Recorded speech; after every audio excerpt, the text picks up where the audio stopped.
Coming up this Saturday on Me on the Vibe, I'm joined by drumming legend Carmine Appice. She left me in charge of Ozzy in Manhattan. I couldn't believe it, you know. And then after we finished the album, we flew on the SST and we did the Bark at the Moon video. And then we did the tour. We did England and Europe. And it was great. I loved it. And, you know, I wanted to continue and do what I do, write songs and get great drum sounds and production. And then when we came to America, I did stuff that she agreed to. I did drum master classes 5 times a week during the week at music stores. So I go to a music store and I do that, I get paid. I give money to a charity. And I did that every week and I was making big money and she didn't like that. That's after she cut the heads off my merch that she agreed to me having t-shirts. And she stopped the biggest effect in the show when the stairs opened up and the drums came down, which I did an interview and said, it's not my idea, it was Sharon and Ozzy's idea. I just happened to be the drummer. And then one night when that article came out, the effect didn't work. You know, I said to Bob, you think she would screw up her show to try and make me look stupid? She goes, oh, definitely. Particularly the Ed Sullivan show stuff. And it's so heavy and just incredible. Incredible. For that era as well. I look at it now, and I watch some reviewers come online that never heard it. And they said, one guy said, whatever that drummer's on, I want some. Yes.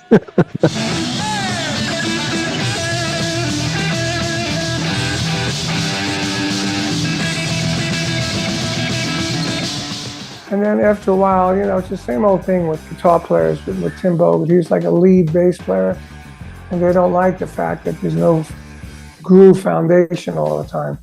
Tim was always right up their ass. So Jeff, you know, was getting fed up with it, and then there was a fight, and Tim punched Jeff in the face.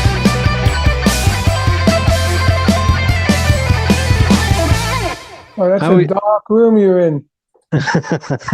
I'm going for it's like a mood, you know, a bit of a theme. Thank you very much for joining me. I really appreciate. What's the theme? Well, you know, I thought because it's like a video podcast, so I thought I'd go with like a bit of a chill vibe, you know, like get the vibes going. Take the sunglasses off. I couldn't see you. Nice to see you. No, it's very cool speaking with you, Carmine. I really appreciate your time. So I'm here with Carmine Appice. Thank you very much for joining me. Of course, you have the brand new Cactus album out, Temple of the Blues Influences and Friends. You know, it's absolutely rammed with stars and incredible musicians. You know, Joe Bonamassa, Billy Sheehan, Ted Nugent, to name a few. So to start off, you know, how did that conversation come about of having, you know, not just another Cactus album, but also like an all-star Cactus album? Well, it started with the label owner, Brian Pereira. He came up to me and said, I have an idea if we can get a bunch of people that were influenced by Cactus to do the album and do all the old songs and have them redo those old songs with a little modern flavor today. You think you can do that? I said, yeah, I can do that, because I had a lot of friends. I know a lot of people that were Cactus fans. And you know, in the 90s, I did that Guitar Series record that had everybody on it. So I said, yeah, I think I can do it. So I said, but I need a budget. So we put together a budget and we started doing it. And I have my little studio here. I don't know if you can see. Yes. In the back, I have these drums that I started it on. See that? Yeah. Yeah, those are 1971 Cactus bass drums. Wow. Right, that are in the studio, and they sound great. So I had to figure out how to start this, because not one track was ever done with anybody in the same room, right? But it doesn't sound like that. It sounds killer. Yeah. So what happened is, so let me see if I could start it just with the drums, because I know the songs, and I did. I put a click up. Parchment Farm was the first one. I got the tempo from the first album. It was 240 243 or 247 beats per minute. It was quite fast. And I put the click down for like 4 minutes, and then I just played it in my head. I played it. And I did one way or another like that. But then I realized after I did those 2 songs, it's very hard to fix anything I want to fix. Like if I want to fix a verse or a chorus or a 2-bar fill here, I don't know where I am in the song. So I gave it to my singer, Jim Stapley, the English guy in the band, and he put guitar, vocal, and harmonica where it goes. And then I put the bass on it, and then I knew where I was, and I would fix stuff. And I said, I can't keep doing it like this. So I came up with another way of doing it. Let's take the song Evil. I would put the clicks like 5 minutes or whatever I thought it would be. And I sing it. I go 1, 2, 4, bam, bam, drum fill, and verse, and then one was long. I did the whole song like that. I recorded that with my voice, and then I actually had something to play to. I didn't have to think about where the solo is, where the verse is, because I'm just following the map, and that works. I did the rest of the songs like that, passed it on to the rest of the band. We made demos, and then I started making calls. Pretty much how it happened. Was there, when it came to picking those tracks and picking particular musicians, did you have go into that with this, I'm going to have Joe Bonamassa for this one. I'm going to have. Yeah, I had some ideas because I did Joe's podcast, and he told me that Parchment Farm blew his brains out. Parchment Farm blew his brains out.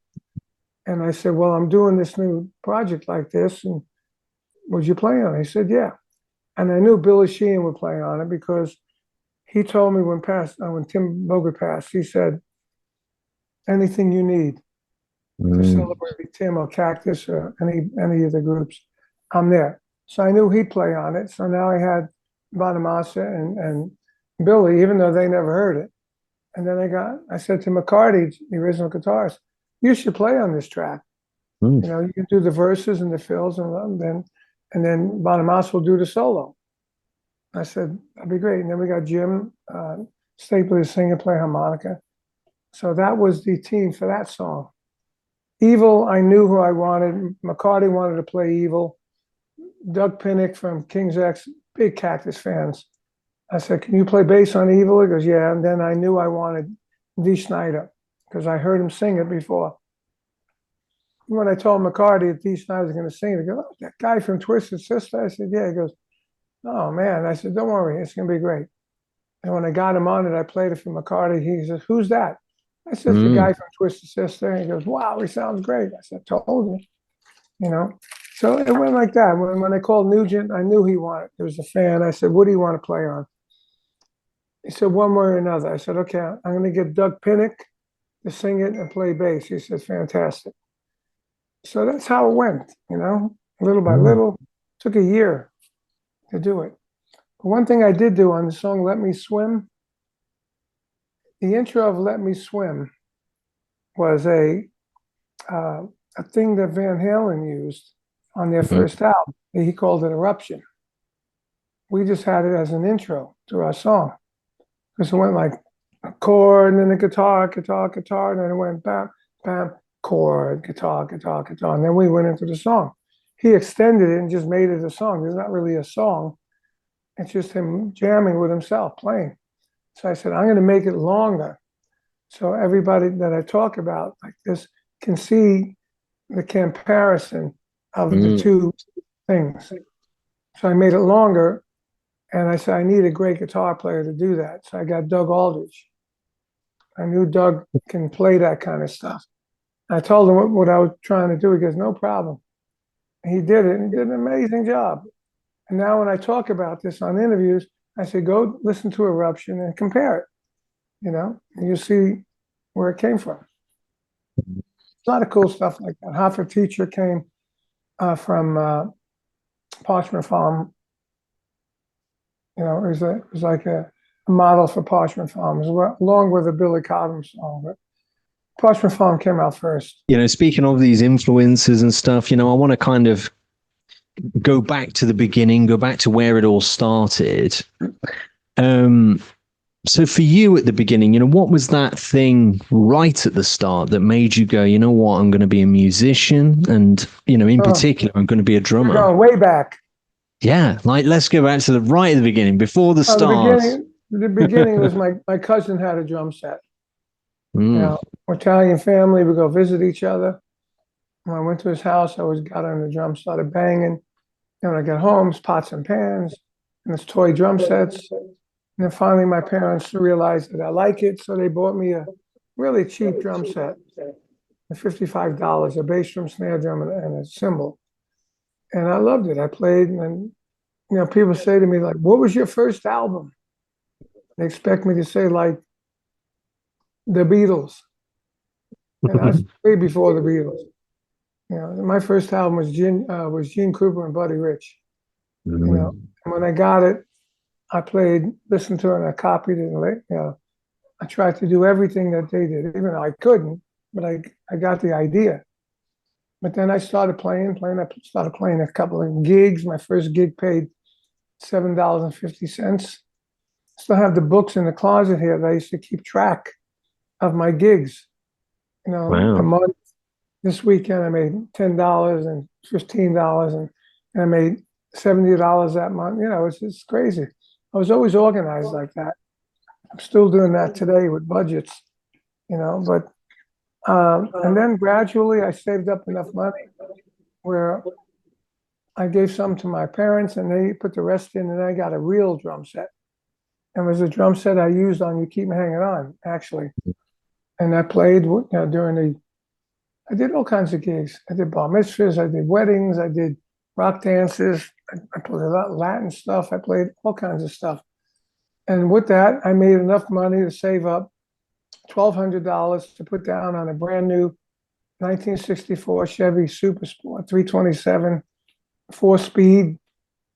And my parents signed for the loan, and I made the payments. I was 17, I bought a brand new car, and I paid for it myself out of playing.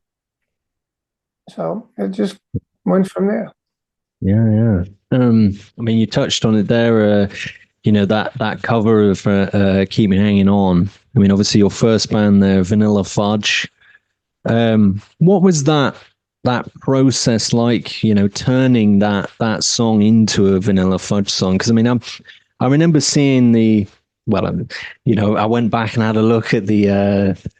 Particularly the Ed Sullivan Show stuff, and it's so heavy and just incredible. For that era as well. I look at it now, and I watch some reviewers come online that never heard it, and they said, one guy said, "Whatever that drummer's on, I want some." Yes. But Vanilla Fudge was. I used to play with a lot of R&B bands. I played out opposite Jimi Hendrix in that band. He had a Jimmy James and Blue Flames, and we used to play clubs, with him and other bands. And so pretty much I was asked to join the Pigeons at the time. And I was thinking, I don't know if I want to do it. I'm making good money with this band that I had, the R&B band. And, at the time, Jimi Hendrix was nobody. He was like us, and we were playing the same clubs, and we made decent money. And then Mark Stein and Tim Bogert came into this club I was playing at, and they said, we're looking for a drummer to try some new kind of direction. And the direction was production numbers, that they call it, slowing down songs. And the Vagrants were doing it, and the Vagrants had Leslie West in it. And they said, we have a manager who's going to pay us a salary. He owns a big club in Long Island where we could rehearse and we could build it up and build a following. And I said, if I want to do this, I'm making good money. He said, well, he'll pay us a salary of $100 a week, whether we work or not. $100 a week back in 1963, 64, actually 66 it was decent money, rent for an apartment was like $100 and a quarter, So let me go check him out. And to that point, all my bands never had a bass player. It was always left-hand keyboard. Well, keyboard on the floor, I went and checked him out, and I was just blown away. Mark Stein's voice was amazing. His keyboard playing was great. Tim Bogert was ridiculous bass player with a great voice. Same with Vinny, great guitarist with a great voice. And my voice fit right in there because I used to sing doo-wop. And Mark used to sing doo-wop, and Vinny used to sing doo-wop. And so the voices gelled, and we played great. I said, you know what? And then I went to see the Vagrants, and they packed 2,000 people in this club doing these production numbers. I said, you know what? I'm going to do it. I think it was a godsend. I said, you know, like when Trump didn't get killed, I think that was a godsend, you know, that bullet just missed him. Anyway, so that was a godsend for me. I did it. And then we started rearranging songs like the Vagrants. And Billy Joel had a group called the Hassles. You know, there was all these things happening. There was a really happening scene. And then, you know, we used to say, okay, we should try and marriage the music with the lyrics.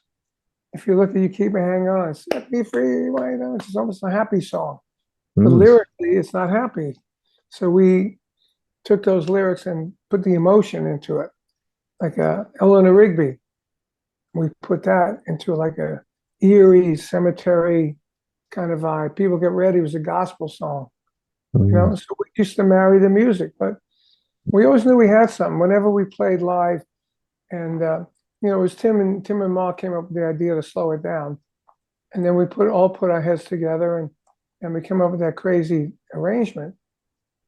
But whenever we played it live, people tried to dance to our music, which they couldn't anyway. But when we did that song, because we looked like the Ed Sullivan Show. Total madness on the stage, you know. So people would stop doing what they were doing. They'd come up to the stage and look at us. And so we knew we had something. And then our managers got a hold of this producer, Shadow Morton, who produced like the Shangri-Las and Janice Ian and stuff like that. And he just took us in the studio and we played the song live. And then he gave it to a couple of friends like Murray the K and Scott Muni, who were big DJs in New York. Excuse me. And those were the days when FM radio was starting, the underground moving. So they would play our song and play it against like the Beatles and the Rolling Stones. And the audience would call in, say who won. And we kept winning. Right? And it wasn't even a record yet, it was a demo. And then Atlantic Records heard it, and that was the end of it. And then they said, we don't like the name, change the name. So we went from the Pigeons to Vanilla Fudge. They released it as a single. We recorded the album. Single came out, did nothing, went up to number 80 in the charts. But the album came out and went from number 200 in Billboard to number 33 in 1 week. And then 33 to 15, and 15 to 10, and you know, all the way up to like top 10. So when we did the Ed Sullivan Show, we were the very first band to ever do that show without a smash top 10 single. But we had a smash top 10 album. And that show, after we did that show, we sold 250,000 more albums. Wow. Crazy. But the single wasn't even a single yet. They released a single a year later, and then it went top 10. And then it brought everything back up again. But we made a mistake with the second album. There was a concept album called The Beat Goes On. It was terrible.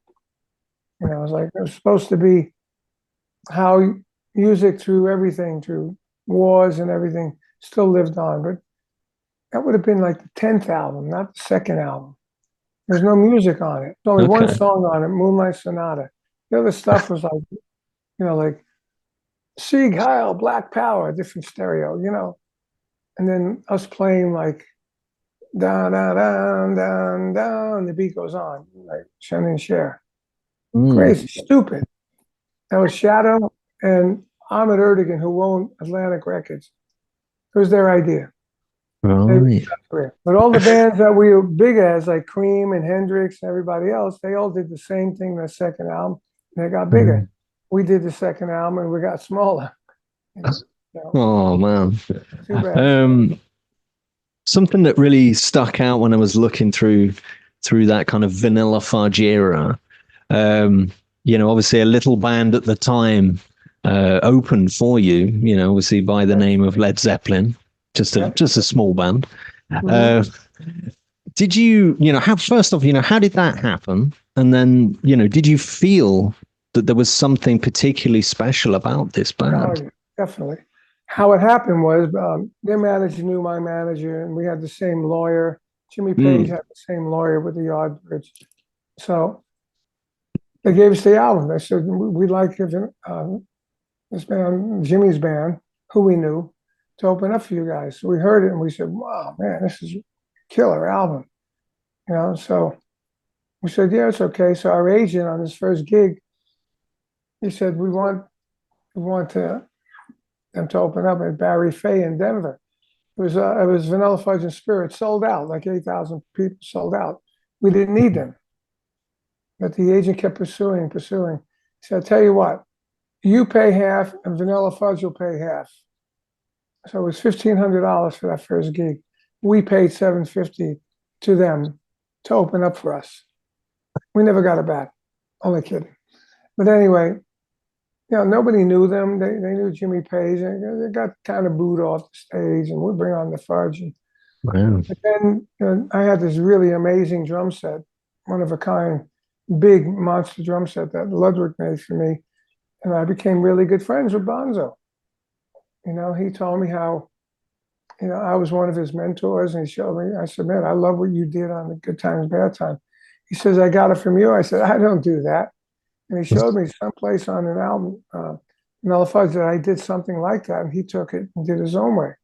So we Mm, became good friends. I called up Ludwig Drum Company. I said, look, I think this band is going to be big.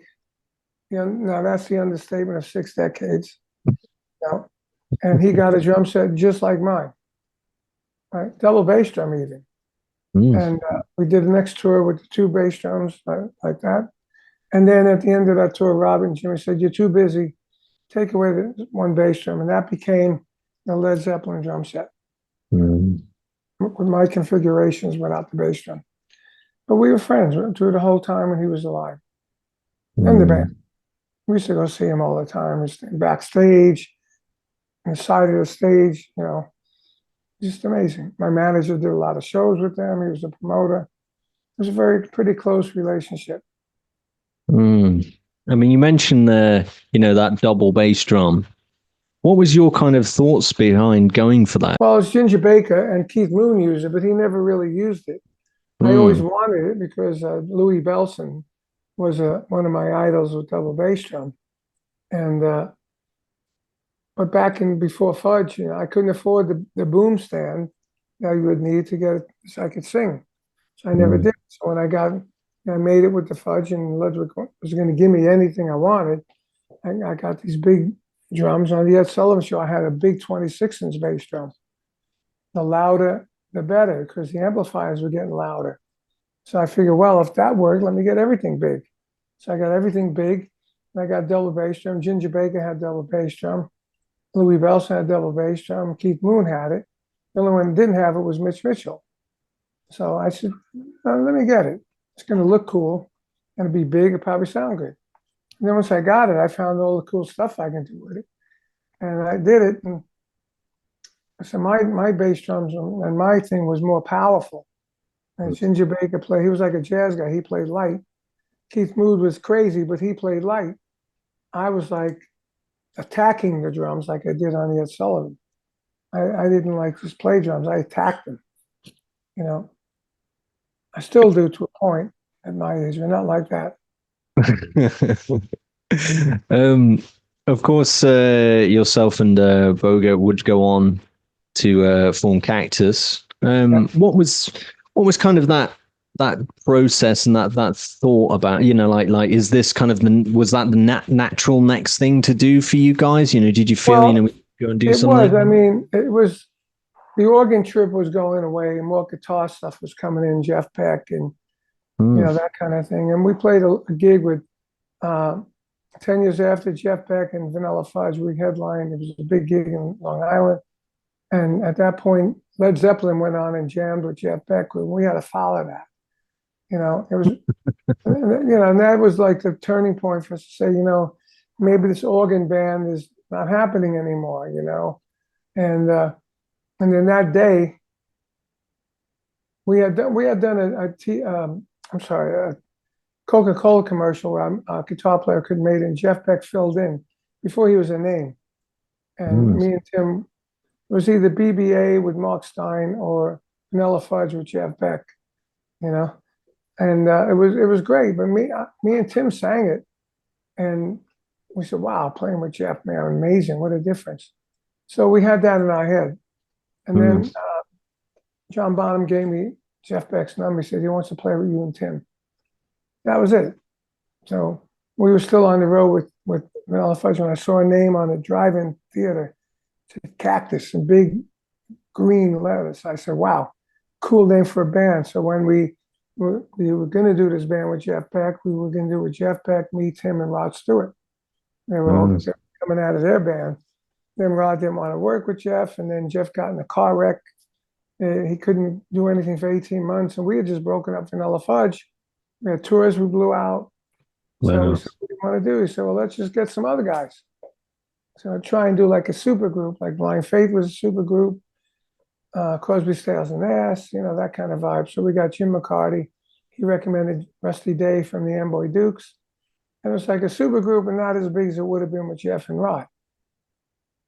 And then we just went on for that. And then Jeff, a couple of years later, did the Jeff Beck Group Volume 2. And then after like 2 or 3 years of us doing Cactus, he wanted us to play with him again. And that was it. Of course, that but the first album, we kicked ass with that first album. A lot of people loved it. It influenced a lot of people. Yeah. Of course, after that, Beck, Bogert, and Appice. Yeah. What? Obviously, that was kind of a short period, but like, what was that like getting to tour with Jeff Beck, work with Jeff Beck? Well, it was like the same thing. When he. Yeah. It was like putting the band together with Jeff that we never put together. When he asked us to join him, we were still on tour with Cactus. So we were doing Cactus shows and Jeff Beck group shows. And then that was in the summertime. Then after that, we did the Jeff Beck group featuring me, Jeff, and Tim. Then we recorded the BBA record. Then we came out as BBA. And then after a while, it's the same old thing with guitar players with Tim Bogert. He's like a lead bass player. And they don't like the fact that there's no groove foundation all the time. And Tim was always right up their ass. So Jeff, was getting fed up with it. And then there was a fight, and Tim punched Jeff in the face. And I was at the London gigs that were just released. And then I went to work with Jeff on Blow by Blow. It ended up not being on it because of legal bullshit with the label and everything. And I was pissed when it came out and sold 2 million copies. And then I realized not long ago, if I would have went with Jeff as a sideman, my manager said, "You don't want to go as a sideman with Jeff. You were just equal bill with him." And in those days, he was as big as we were, And Blow by Blow took it over the edge for him. But, when we were touring with BBA, I would be playing that kind of music, and he wasn't into it yet. And then me and him wrote together, and we got into Mahavishnu Orchestra and Billy Cobham and Return to Forever, and we used to listen to that stuff. And that's why we went after that kind of stuff. But I didn't make it. I kind of got pissed, and he went out on tour, and he was drawing good crowds on that album, and sold 2 million copies, and I got nothing for it. And I was there for 3 months. I mean, I never got a dime back. But we expected it from the label. And I'm not blaming Jeff or anything, but it's the way it goes. And my manager said, you don't want to play background as a background sideman to Jeff. You have to be an equal bill. I said, that makes sense. But then I realized if I would have been with Jeff, I never would have got with Rod. And Rod was a bigger deal to my career than anything, except maybe Vanilla Fudge. I mean, I'm assuming some of those platinum and gold records will be some Rod Stewart ones. A lot of Rod. There's some BBA. There's Rod. There's Vanilla Fudge. There's Paul Stanley. There's. But if I hadn't been with Rod, I probably wouldn't have done all these other albums. There's Pink Floyd. There's Eddie Money, Ronnie Wood, And I did all these albums at the time when I was with Rod. Mm. But we had a percentage of Rod on the road, and we had a percentage of BBA. I made more money with the 6% of Rod than I did with BBA's 33%. And the coverage was so big. 6 nights at the Forum, 5 nights at the Garden. Olympia, 6 nights I think it was, and Wembley Stadium 2 or 3 nights. Mm. When I was with Rod, he was at his biggest 10 million albums sold for every record. It's amazing. It is incredible. I wouldn't have been with him if I would have stayed with Jeff. Mm. I wouldn't even found out because I would have been on the road. He had Bernard Purdy on the road with him. I was kind of a little jealous at the time, listen, as thinking back to it, I said, you know what? I did better with Rod, so I'm glad I didn't do that. I mean, speaking of collaborations, of course, Bark at the Moon with Ozzy, that tour and that time. Yeah. I believe you got that phone call at first. How did that of happen? They called me. I was in France doing I was a spokesperson for Mattel Symphonic Drums. And I was in France, in Cannes, I think, doing a convention. And they called me and said, can you come to, my manager called me and said, Sharon wants to talk to you. I go, what did I do? So, because I heard about, already heard about stuff she did with Bob Daisley and all. And I went to England, I played with them. I said, great. They wanted me to go into the studio in New York before we did any touring and help Tony Bongiovi, who I knew from Vanilla Fudge days, and help Tommy Aldridge's drums sound better. Because they didn't like the sound, and they said it was all over the place. And while I was there, I did vocals with Ozzy, and I ended up getting an associate producer credit on that album. So they had a great deal with them. And so fine. So I went and did that, and she left me in charge of Ozzy in Manhattan. I couldn't believe it, And then after we finished the album, we flew on the SST, and we did the Bark at the Moon video. And then we did the tour. We did England and Europe, and it was great. I loved it. And I wanted to continue and do what I do, write songs and get great drum sounds and production. And then when we came to America, I did stuff that she agreed to. I did drum master classes 5 times a week during the week at music stores. Well, because we pull in, I set up the gear, get a sound check, then we had 2 or 3 hours to do nothing. I go to a music store and I do that. I get paid. I give money to a charity. And I did that every week, and I was making big money, and she didn't like that. And at the end, she fired me, said, your name is too big. You need to start your own band. That's after she cut the heads off my merch that she agreed to me having t-shirts. And she stopped the biggest effect in the show when the stairs opened up and the drums came down, which I did an interview and said, it's not my idea. It was Sharon and Ozzy's idea. I just happened to be the drummer. And then one night when that article came out, the effect didn't work. I said to Bob, you think she would screw up her show to try and make me look stupid? She goes, oh, definitely. But it didn't matter to me. I could be anywhere on the set, do my solo. I'll get the people going. And she fired me. I went to lawsuits. I mean, it's a waste of time. It's not what I wanted. And she took my name off the associate production thing, which was attached to some financial stuff. And, it was terrible. I never had that happen to me before. It feels like that's kind of a bit of a thing, isn't it? I mean, I've heard Jake E. Lee kind of talk a bit about his difficulties. I mean, did you find working with him? What about, no, Ozzy has nothing to do with it. After she fired me, I put King Cobra together.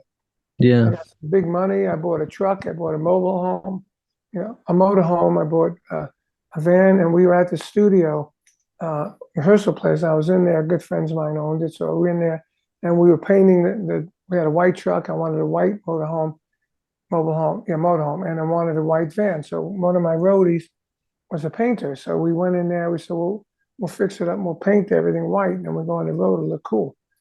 Now I was up there working and putting some brown paper on the windows with tape, and Ozzy was auditioning drummers, unfortunately. And he came out and he said, "Hey, Carm, how are you?" I go, "I'm good, mate." He says, "Look, I know you and my missus have problems, but I hope we can be friends." I said, "Yeah, Oz, I know it ain't you." And then he said, "What are you doing?" I told him what I'm doing. He said, "Can I help?" I said, "Sure." So I put him up on a little staffling, and he helped me do the windows, And then I told him we're going to go in and play with my King Cobra band. We got a tour coming up, and we're going to play some songs. You want to hear it? He goes, "Yes." So he came in and listened. He liked it, But she kept him away from me. I haven't talked to her since. Right. 1984. Since then, she made herself a celebrity. With that show, the Osbournes, I said to one of the guys that worked for Ozzy, I said, "Doesn't he care that he looks like an idiot on that show?" And the guy said, "When does Ozzy care about anything?" I said, "Yeah, I guess you're right." But she made herself more of a celebrity.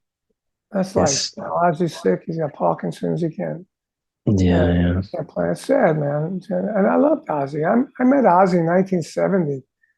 And Cactus played with Black Sabbath. And we almost got in a fight because somebody stole a bag of marijuana from a little roadie we had. And we were like up to each other, like face to face. Wow. Cactus was a badass band. Jim McCarty, Rusty, they were from Detroit. Detroit's like Birmingham. Rusty always carried knives and guns. I'm from Brooklyn, I mean, I was in gangs when I was a kid. This music saved me from that. But, then the promoter came in between and said, "Just go play the music." It was a big story in Circus Magazine back then. Cactus and Black Sabbath go to fight each other, over a bag of marijuana.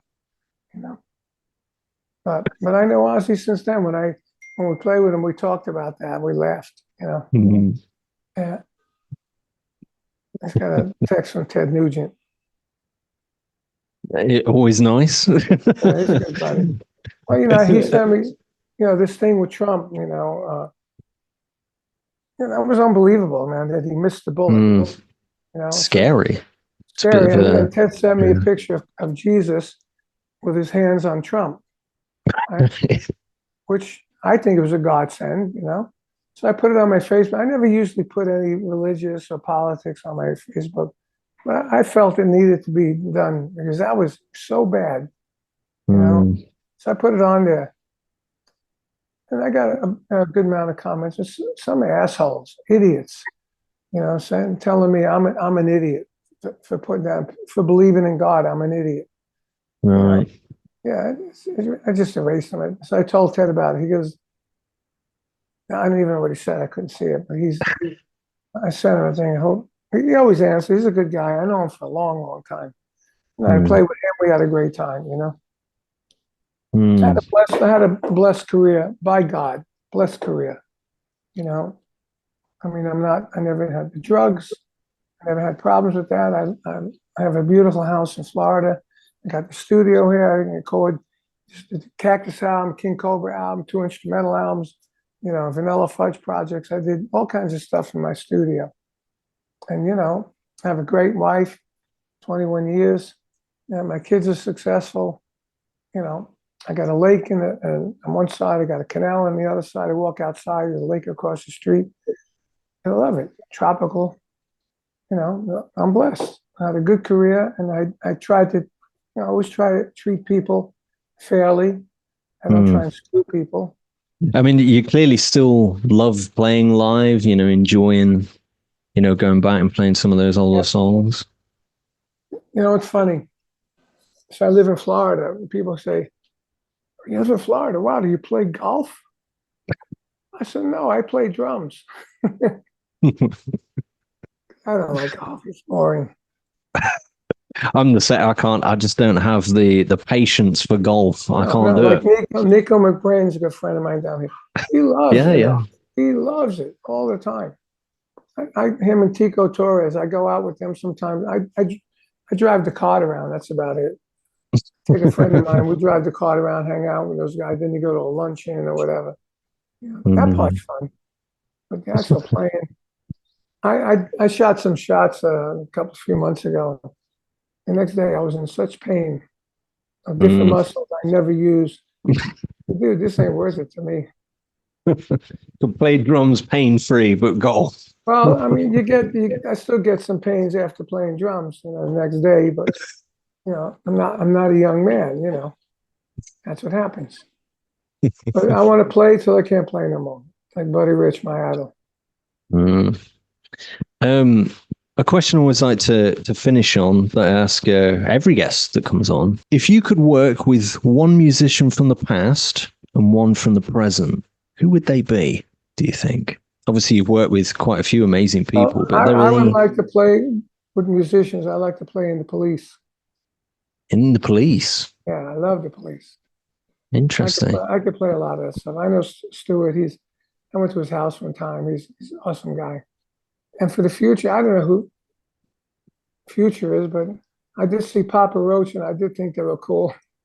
I could play with them. That would be interesting. Future, that's now. I mean, I don't even know the bands now that are making it because you got to look at it on the internet.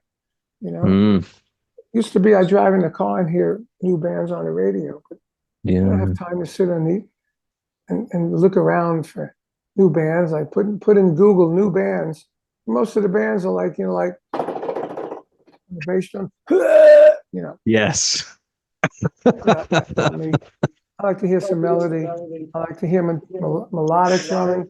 Some of these drums are amazing. I sent a text to Billy Cobham the other day. I said, I just saw this amazing drummer when he's doing your licks and my power. I said, it's definitely a combination of me and you. He just said, thank you. He says, have a great night. I'm doing good. Have a great day. But I guess he didn't want to admit it or something. I don't know. I love Billy, though. But it's true. I mean, I heard all the licks that Billy brought to the table, doing all the power and stick tricks, that I used to do, except beyond now. Now they go wild. There's that one guy who's on the internet, gets like 10 million views. He does all this fast stuff while drinking a cup of coffee. Yes. You know what I'm talking about? Yes, I've seen. Unbelievable. But he had a band, right? He said, here's the first song in my band. And what did he play? Boom, ba, boom, boom, ba. A nice middle section, but he didn't do any of that stuff in his band. He's an internet star, It's different. I don't know how these bands make it today. I got my neighbor's son, I teach a bit, and he's showing me all these bands that, they'll go out and they'll play and do 5,000 people. I said, how do they do that? There's no radio. I think what it is, they keep working the internet. That's why a lot of these bands are not 20 years old. A lot of these bands are like 30 years old. I may be wrong. Do you think so? What do you think? You interview a lot of these bands. I mean, I think that there's kind of this almost kind of retro resurgence. There's bands now that are going back to almost kind of how it used to be. Yeah.